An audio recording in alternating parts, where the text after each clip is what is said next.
교회의 주인이 되시는 하나님, 우리를 주께서 택하시고 새샘교회라는 믿음의 공동체로 한 몸을 이루게 하신 은혜에 감사드립니다. 우리가 아름다운 교회를 세우고자 하는 꿈을 꾸게 하옵소서. 현실이 아무리 어렵고 많은 제약이 있더라도 그 꿈을 잊지 않게 하여 주옵소서. 마음을 다해 기도하고 땀 흘려 일하고 섬김으로 그 꿈을 이루어가게 하여 주옵소서. 다만 우리가 꿈꾸는 교회가 하나님이 원하시는 교회의 모습이 되게 하옵소서. 이제 하나님 말씀을 듣습니다. 크신 은혜로 함께 하사 말씀을 듣는 저희 모두와 우리 교회가 더 새로워지는 시간 되게 하옵소서. 예수 그리스도의 이름으로 기도합니다. 아멘. 할렐루야.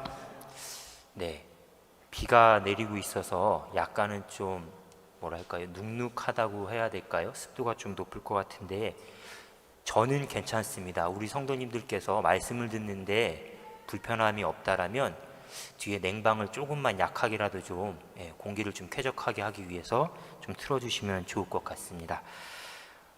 성가대 찬양 잘 들으셨지요? 가사 하나하나가 우리가 꿈꾸는 교회가, 우리가 땀 흘려 세워가야 할 교회가 어떤 모습인지 그 표대를 우리에게 보여주는 교회인 찬양인데요.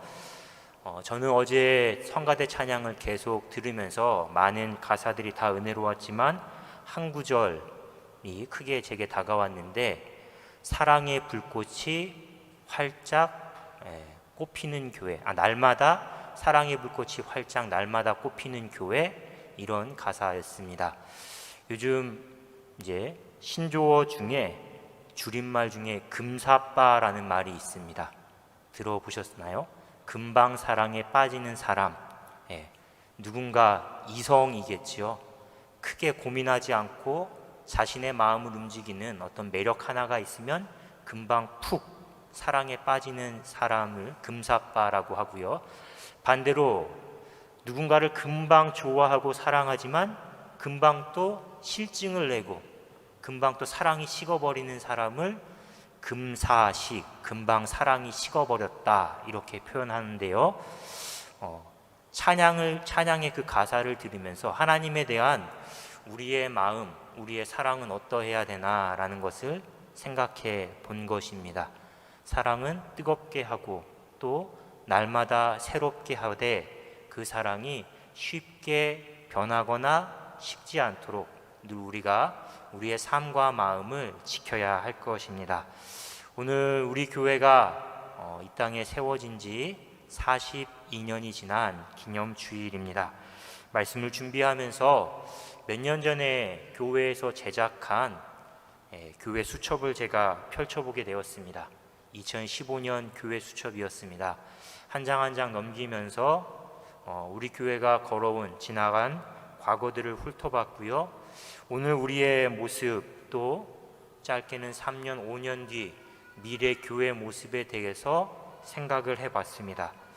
우리 성도님들께서는 교회, 새샘교회, 또 우리가 하나가 되기 전에 서로 떨어져서 섬기던 교회들, 그 교회를 생각하면 어떤 기억들, 어떤 감정들이 가장 먼저 마음속에 부딪혀 오십니까? 우선은 아마 교회에 대한 애정일 것입니다. 사랑일 것입니다.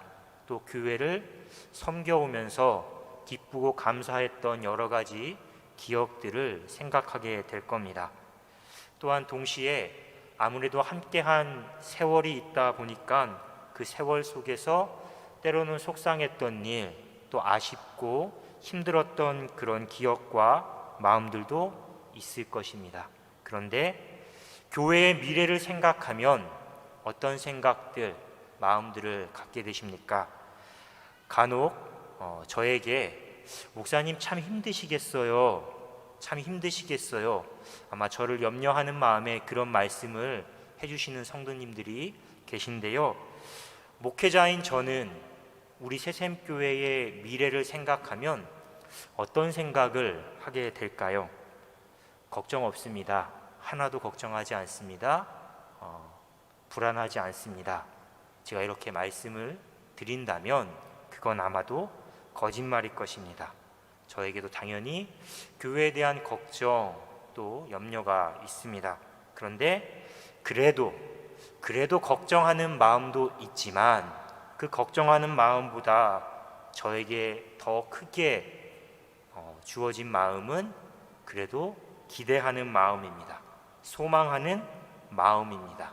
그리고 제가 이런 마음들을 여전히 붙잡고 있고 놓치지 않을 수 있게 된 것에는 가장 큰 이유는 말씀입니다. 말씀.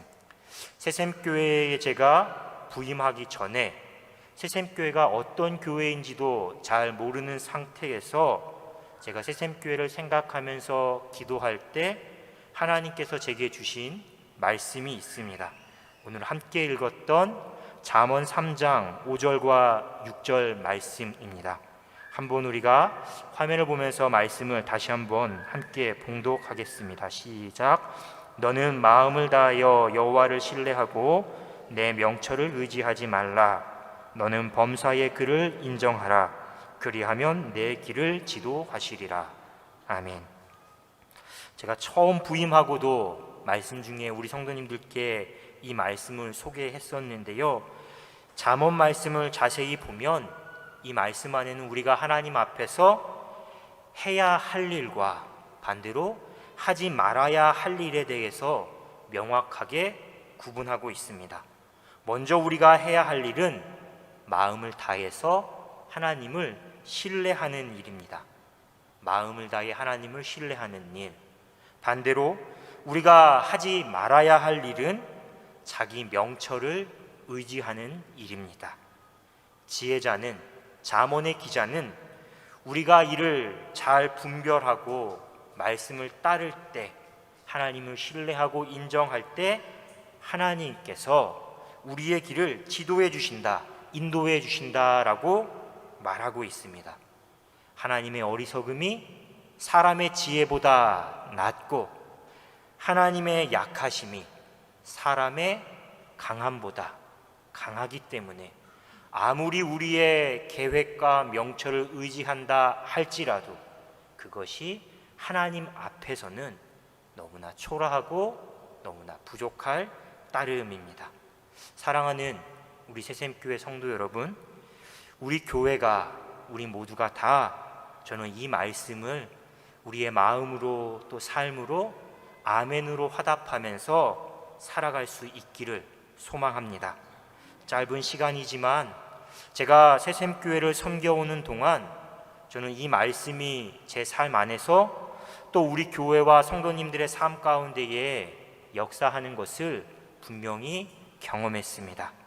거기에 더해 최근에 말씀 묵상, 데살로니가 말씀을 묵상하고 함께 나누면서 참 교회 창립 주일을 준비하면서 하나님께 더 감사하게 되고 또 뭔가 설레이는 마음들을 제가 품게 되었습니다. 어떻게 지금 저에게 또 우리 교회에게 꼭 필요한 말씀을 주셨는지 말씀 묵상하는 내내 뭔가 새롭고 설레이는 그런 소망들, 꿈들을 품게 되었습니다. 물론 장로님 기도해 주신 것처럼 오늘 우리 교회가 직면한 이 현실은 분명 녹록하지가 않습니다. 그럼에도 불구하고 하나님께서는 우리와 늘 함께 하십니다. 때에 따라서 풍성한 은혜를 우리에게 주시는 분입니다. 왜냐하면 교회는 우리의 힘으로 우리의 지혜로 세운 것도 아니고 세워가는 것도 아니고 하나님께서 그리스도의 몸으로 세우시고 그리스도의 핏값으로 세우신 공동체이기 때문입니다. 다만 우리를 향한 하나님의 열심이, 사랑이 이렇게 큰 만큼 더 건강하고 하나님의 뜻에 합당한 교회를 세워가기 위해서 우리도 열심을 내어야겠죠. 줄탁동시라는 사자성어가 있습니다. 줄탁동시.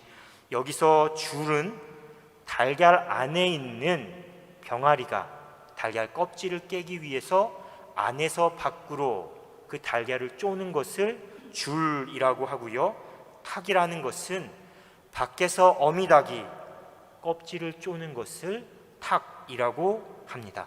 이렇게 안과 밖에서 병아리와 밖에 있는 어미닭이 동시에 서로 그 달걀 껍질을 쪼을 때 비로소 새 생명이 태어나게 되는 것이죠.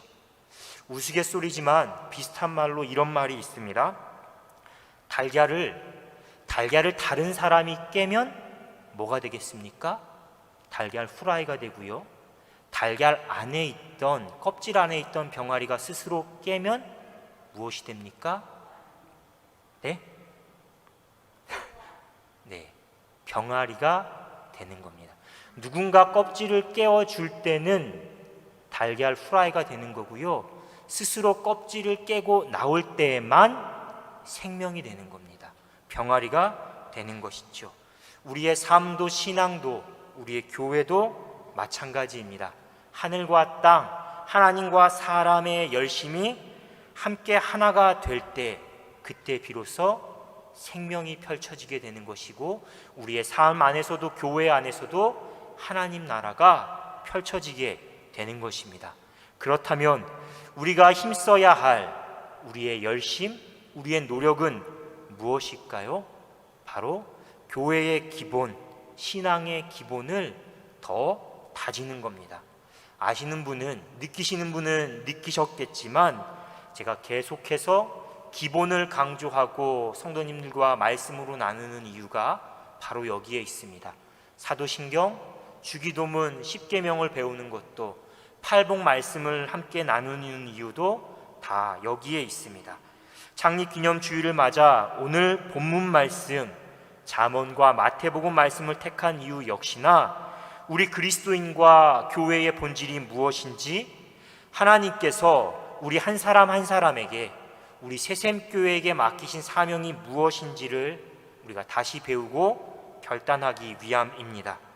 오늘 마태복음 말씀을 보면 주님 앞에 모여서 말씀을 듣고 있는 이 사람들은 세상적으로 볼 때는 사실 별 볼 일 없는 사람들이었습니다.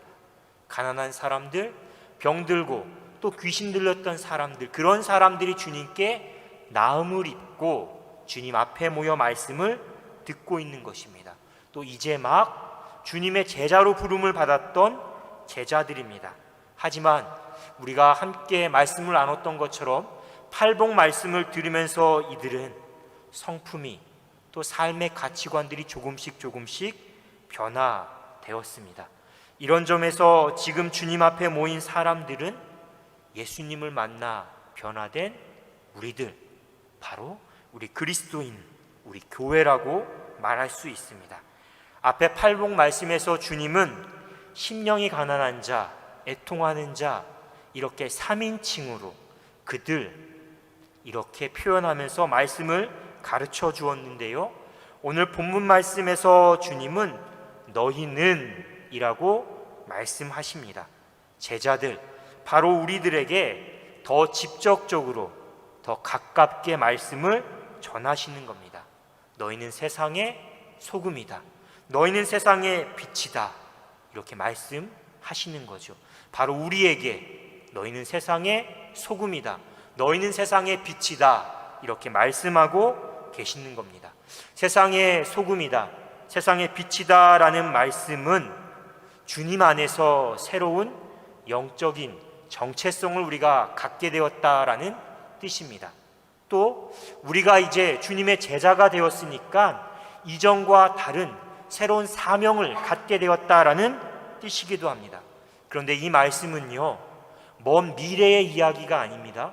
너희가 이제 소금이 되어야 한다, 빛이 되어야 한다, 이 말씀이 아닙니다. 현재형입니다. 현재, 지금 너희가 세상의 소금이다, 지금 너희가 세상의 빛이다, 이렇게 말씀하시고요, 그러니 너희가 세상의 소금과 빛으로 새로운 정체성, 신분을 갖게 되었으니 그에 합당하게 살아야 한다, 이렇게 주님이 우리에게 말씀하고 계시는 거죠. 우리는 소금이 언제, 또 빛이 어떻게 쓰이는지 그 쓰임을 잘 알고 있는데요, 크게 두 가지 정도로 구분해서 함께 살펴보면 이렇습니다. 먼저 소금은 음식의 부패를 막는 데 쓰이지 않습니까? 오늘날처럼 냉장고도 없고 특별히 음식을 오래 보관할 수 없었던 그때에 염장을 해서 두면 오래오래 음식을 먹을 수가 있었던 겁니다. 또 다른 소금의 쓰임은 짠맛을 내는 것입니다. 소금이 소금다울 수 있는 이유, 소금의 정체성은 짠맛에 있습니다. 아무리 색깔이 하얗고 모양이 비슷하다 할지라도 짠맛이 없으면 그건 우리가 소금이라고 하지 않습니다. 그러므로 우리를 세상의 소금에 비유하신 이 말씀 안에는 너희가 세상의 부패를 막아라, 그리고 너희가 세상을 좀 살맛나게 만들어라, 변화시켜라 라는 그 뜻이 담겨 있는 것입니다. 그런데 신앙적인 측면에서 성경 안에서 소금의 쓰임, 소금의 상징을 살펴보면 조금 다른 뜻이 또 있는데요. 먼저 소금은 하나님 앞에서 성도들, 우리 교회의 거룩함을, 성결을 상징합니다. 레위기 2장 말씀 보면 하나님은 이스라엘 백성에게 이렇게 말씀하셨습니다. 제가 새번역 성경으로 말씀을 읽겠습니다. 내가 바치는 모든 곡식 제물에는 소금을 넣어야 한다. 내가 바치는 곡식 제물에는 내 하나님과 언약을 세울 때에 넣는 그 소금을 빼놓지 말아라. 내가 바치는 모든 제물에는 소금을 넣도록 하여라. 이스라엘 백성이 하나님께 드리는 제사 중에 소제, 곡식을 빻아서 고운 가루로 드리는 제사가 있었습니다. 그 제사를 드릴 때 하나님께서 그 모든 제물에 꼭 소금을 넣어라 이렇게 말씀하신 겁니다. 심지어 하나님은 향을 만들 때에도 소금을 쳐서 그 향을 깨끗하고 거룩하게 하라라고 말씀하셨습니다. 또 소금은 영원히 변치 않는 하나님과 이스라엘 백성 사이의 언약, 그 언약으로 맺어진 관계를 뜻하기도 합니다. 이스라엘이 남과 북으로 갈라졌습니다. 그런데 갈라져서 서로 맞서 싸우는데 전쟁을 치르게 되었는데 남왕국 유다를 다스렸던 아비야 왕이 북이스라엘의 여로보암 왕에게 전쟁을 하면서 이렇게 외칩니다. 역대하 13장 5절의 말씀인데요. 이스라엘 하나님 여호와께서 소금 언약으로 이스라엘 나라를 영원히 다윗과 그의 자손에게 주신 것을 너희가 알 것 아니냐 이렇게 말합니다. 하나님께서 다윗과 소금 언약을 맺으셨다라는 겁니다. 소금 언약, 영원히 변치 않는 약속을 하나님이 다윗과 우리 남유다와 맺었기 때문에 너희 북이스라엘이 아니라 하나님께서 우리 남왕국 유다에게 승리를 가져다 줄 것이다. 이렇게 전쟁을 하면서 남왕국의 왕이 확신에 찬 말을 하는 것입니다. 그런데 오늘 한편으로는 주님의 말씀을 보면 이렇게 소금이 세상의 부패를 막고 짠맛을 내고 또 하나님 앞에서의 거룩함, 성결을 의미하게 되는데 그렇지 못하게 될 때에 관해 주님이 말씀하십니다. 맛을 잃은 소금이 어떻게 되는지 주님이 말씀해 주시는데요. 아무 쓸데가 없어 밖에 버려지고 사람들에게 밟힐 뿐이다. 경고하시는 겁니다. 우리로서는 소금이 밖에 버려진다, 그리고 사람들이 그 버려진 소금을 밟고 지나간다, 이 장면이 딱 와닿지가 않습니다. 하지만 예수님 당시 이스라엘 사람이라면 이 말씀을 듣고 정말 그렇게 될 수도 있겠구나 이렇게 자신을 돌아보게 되는데요. 당시 이스라엘에서는 우리 화면을 보시면 소금의 대부분이 사해바다에서 생산이 되었습니다. 그런데 오늘날 우리가 사용하는 정제염처럼 고운 소금, 깨끗한 소금이 아니라 저렇게 마치 바위같이 암염, 소금 바위에서 소금을 채취해서 사용했습니다. 여기에는 당연히 여러 가지 불순물들이 섞여 있었습니다. 그런데 시간이 점점 지나면 소금에서, 이 소금 바위에서 염분은 빠지고 그냥 불순물들만 남게 되는 것이죠. 그래서 사람들이 이게 소금 바위다라고 가져가서 사용하려고 했는데 정작 짠맛은 나지 않게 되는 겁니다. 그러니 이거 뭐야, 쓸데없잖아, 우리가 쓸 수 없잖아 하면서 이 소금을 밖에다가 진짜 길가에다가 버리게 되는 것이고, 사람들이 그 버려진 소금을 밟고 지나가는 것입니다. 오래전, 지금은 그런 광경들을 우리가 볼 수 없지만 오래전에 겨울이 되면 연탄으로 난방을 할 때 어땠습니까? 연탄을 다 사용한 다음에 겨울에 눈 쌓인 길가에다가 연탄을 두세 장씩 이렇게 휙 버리게 되면 사람들이 그 연탄을 밟고 지나가지 않았습니까? 마치 그런 장면들이 이스라엘 안에서 심심치 않게 버려졌던 것이죠. 근데 바로 그 모습처럼 세상의 소금으로 부름을 받았는데 소금으로서의 역할을 하지 못하면, 소금처럼 살지 못하면 이렇게 길가에 버려지고 사람들이 밟고 지나가는 것이다. 주님이 우리에게 분명하게 경고하시는 겁니다. 심판의 말씀을 하시는 겁니다. 이렇게 소금에 대해서 이야기하신 주님은 이어서 14절과 15절의 말씀을 보면 너희는 세상의 소금이다 라고 말씀하십니다. 그리고 산 위의 동네처럼 너희는 숨겨질 수 없다 이렇게 말씀하십니다. 너희는 세상의 소금이다, 산 위의 동네처럼 숨겨질 수 없다. 이 말씀을 우리가 조금 더 쉽게 이해하려면 사도 바울이 했던 말씀을 보면 되는데요, 같은 맥락에서 에베소서 5장에서 사도 바울이 이렇게 말합니다. 에베소서 5장 8절에 너희가 전에는 어둠이더니 이제는 주 안에서 빛이라, 빛의 자녀들처럼 행하라. 빛의 열매는 모든 착함과 의로움과 진실함에 있느니라. 세상의 빛은 어둠에서 돌아서 예수 그리스도라는 빛을 품은 사람들입니다. 빛의 자녀가 되었다라는 뜻이죠. 그러므로 우리 그리스도인들은 산 위의 동네가 환히 드러나는 것처럼, 모든 사람들에게 밝히 보이는 것처럼 살아야 하는 겁니다. 또한 등불을 켜서 등경 위에 놓아서 모든 사람으로 하여금 그 밝은 빛을 비추는 것처럼 삶의 모습에서 하나하나 빛의 열매를 맺어야 하는 것이지요. 그런데 마을에서 모두가 다 볼 수 있어야 하고 등경 위에 놓아서 모두가 다 그 빛으로 환하게 비춰줘야 되는데, 그렇지 못하면 불이 꺼질까봐 노심초사해서 그 불을 등경 위에 두지 않고 말 아래에 둔다라고 한다면 어떻게 되겠습니까? 말이 어떤 건지 다 아시죠? 곡식을 이렇게 우리가 대박이라고 하지 않습니까? 이렇게 대박으로 퍼서 곡식의 이 양을 계산할 때 쓰는 그 말입니다. 한 말, 두 말. 불이 꺼질까봐 그 말 속에 불을 놓게 되면 그 옆에 있는 그 주변만, 아주 좁은 공간만 빛을 비추게 되고 집 안에 있는 모든 사람들에게는 환하게 빛을 비출 수가 없게 되는 겁니다.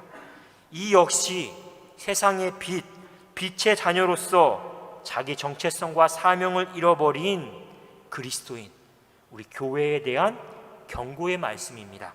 심판의 말씀입니다. 그런데 우리가 잊지 말아야 할 점은요, 우리는 태양처럼 스스로 빛을 내는 발광체가 아니라는 사실입니다. 우리는 예수 그리스도라는 참빛, 참 진리를 우리 안에 품게 됨으로써 주님의 빛을 세상 가운데에 비추게 되는 반사체입니다. 바울도 에베소서 말씀 가운데에 주 안에서 빛이라고 했습니다. 주 안에서. 그러므로 무엇보다 우리가 지금 예수 그리스도의 빛을 우리 안에 담고 있는지, 혹시나 우리 안에 그리스도의 빛이 꺼져가고 있지 않은지 늘 살펴야겠죠. 나아가 16절 말씀처럼 늘 착한 행실, 그리스도의 빛으로 빛의 자녀로서 사는 행실을 통해서 우리에게 주신 그 빛을 더 멀리 더 밝게 비춰야 합니다. 그리고 그 빛으로 말미암아 모든 사람들이 하나님께 영광을 돌리게 해야 하는 것입니다. 우리는 예수님의 제자 중에서 맛을 잃고 빛을 잃었던 한 사람을 잘 알고 있습니다. 바로 가룟 유다죠. 우리가 소금으로서 살지 못했을 때에, 빛을 잃어버렸을 때 어떤 모습에 처하게 되는지 가룟 유다를 통해서 우리가 알 수 있는 겁니다. 이탈리아의 유명한 화가인 레오나르도 다빈치라는 화가가 그린 최후의 만찬이라는 정말 세기의 걸작 그림이 있습니다. 우리 교회 식당 한편에도 이 그림이 액자에 걸려 있는데요, 이 작품은 주님께서 제자들과 최후 만찬 자리에서 식사를 하시는 도중에 너희 중에 하나가 나를 팔 거다 이렇게 말씀하시니까 제자들이 화들짝 놀라서 어떤 반응을 보였는가, 이 12명의 제자들 각각의 모습을 그림으로 담은 겁니다. 12명의 제자의 모습이 다 다른데요, 우리가 지금 화면을 통해 보는 이 원본은 시간이 지나면서 보존 상태가 좋지 않아서 조금 더 선명한 그림으로 바꿔서 살펴보면요, 이 12명의 제자들의 모습이 다 다른데 가령 이런 겁니다. 평소 불같은 성격을 가졌던 베드로, 그래서 주님이 붙잡혀가는 그 순간 대제사장의 종 말고의 귀를 잘랐던 베드로는 이 그림 안에서는 손에 칼을 쥔 사람으로 표현하고 있습니다. 베드로의 성격이, 그의 행실이 이렇게 불같았다라는 것을 그림으로 표현한 것이지요. 그런 베드로 옆에 앉아있는 사람이 가룟 유다입니다. 가룟 유다는 두 개의 상징으로 이 레오나르도 다빈치가 유다의 믿음이, 유다의 신앙이 어땠는지를 우리에게 보여주는데요, 첫 번째 상징은 머지않아 그 마음에 사탄이 들어가게 되어서 은 30냥의 주님을 팔게 될 것이다. 그걸 상징하는 돈주머니입니다. 유다는 한 손으로 돈주머니를 꼭 쥐고 있습니다. 다른 하나의 상징은 우리가 그림으로 보면 화면상으로는 잘 안 보일 수도 있는데요, 바로 유다 앞에 쏟아진 소금입니다. 소금. 아마 유다가 깜짝 놀라서 주님에게 무언가 반응을 보이다가 이 오른손으로 툭 쳐서 자기 앞에 놓였던 소금통을 쏟아버린 것이지요. 돈주머니와 식탁, 이 두 개의 상징을 통해서 레오나르도 다빈치는 유다가 자기 안에 빛을 잃어버렸다, 사탄이 그 마음에 들어가게 되었고, 또 유다가 소금으로서 주님의 제자로서의 자기 본분과 사명을 잃어버리고 주님을 배신하게 되었다라는 것을 그림으로 표현한 것입니다. 우리가 빛으로서 소금으로서 살지 못하게 될 때에 언제든지 우리도 유다처럼 사탄에게 마음을 빼앗기게 되고 제자로서의 사명을 놓쳐버릴 수 있음을 이 그림을 통해 알 수 있는데요, 그렇다면 우리가 세상의 소금으로 빛으로 살아가기 위해서 무엇을 해야 할까요? 우리에게 필요한 건 무엇일까요? 물음의 답을 찾기 위해 말씀을 묵상하다가 이런 표현이 생각났습니다. 우리 성도님들 잘 아시는 표현 중에 애간장이 탄다라는 말이 있습니다. 반대로 똑같은 의미지만 애간장이 녹는다라는 표현을 우리가 사용하기도 합니다. 여기서 애라는 것은 우리 고유어로 창자를 뜻합니다. 우리의 창자, 그것이 애이고요, 간장은 각각 우리의 간, 또 창자를 뜻합니다. 애간장이 탄다, 애간장이 녹는다라는 두 표현 모두 우리가 뭔가를 너무 걱정하게 될 때, 또 안타까운 마음을 품게 될 때 속이 타들어간다, 속이 녹아버린다라는 그 마음을 표현하는 것이죠.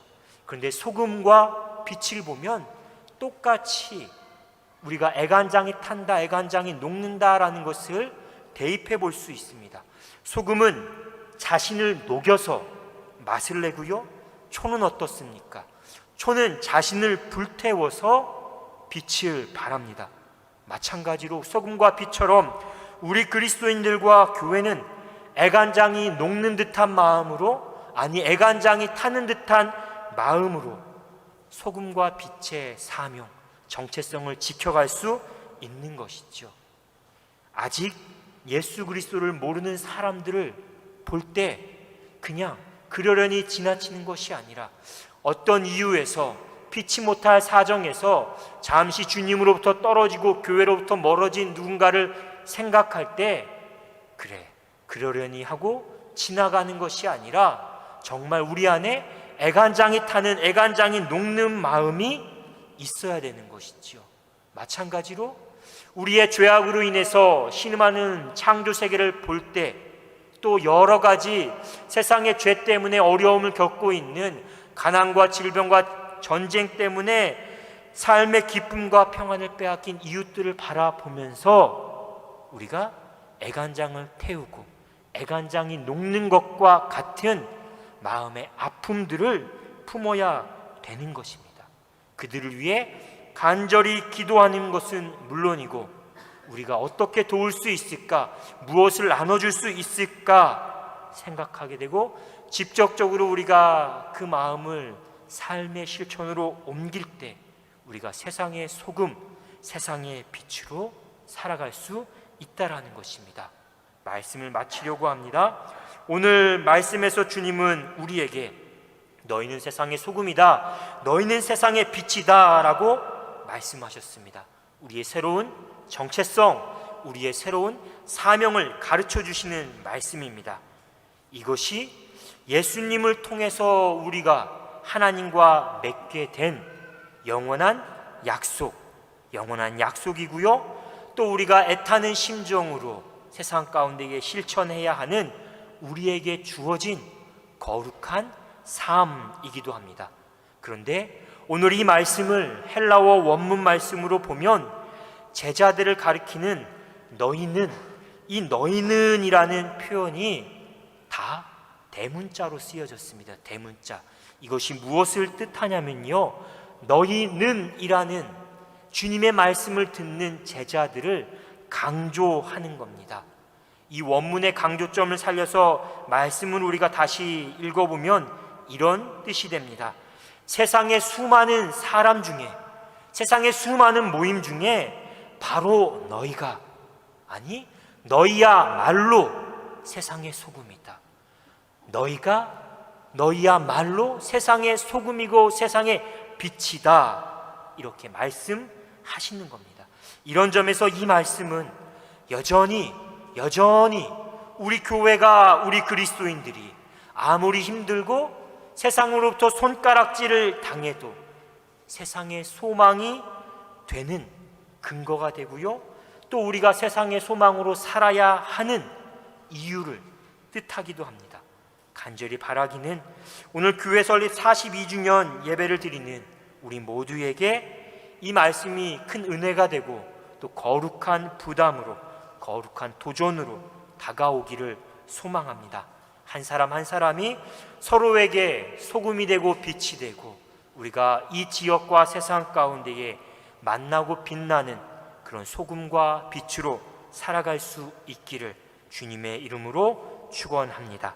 잠시 주신 말씀 묵상하며 침묵으로 기도하겠습니다.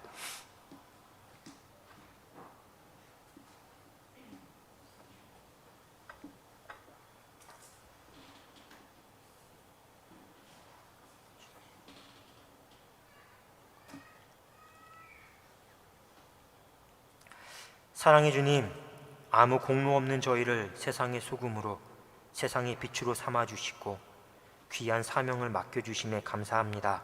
우리 모두가, 우리 교회가 하나님의 말씀과 사랑을 실천하면서 썩어져가는 세상을, 또 어두워져가는 세상을 만나고 빛나게 변화시키는 소금과 빛이 되게 하옵소서. 지금까지 우리 교회와 함께 하신 하나님을 더 신뢰하고 의지하면서 감사하고 기뻐하면서 기도하고 충성하면서 이 직분 잘 감당케 하여 주옵소서. 예수 그리스도의 이름으로 기도합니다.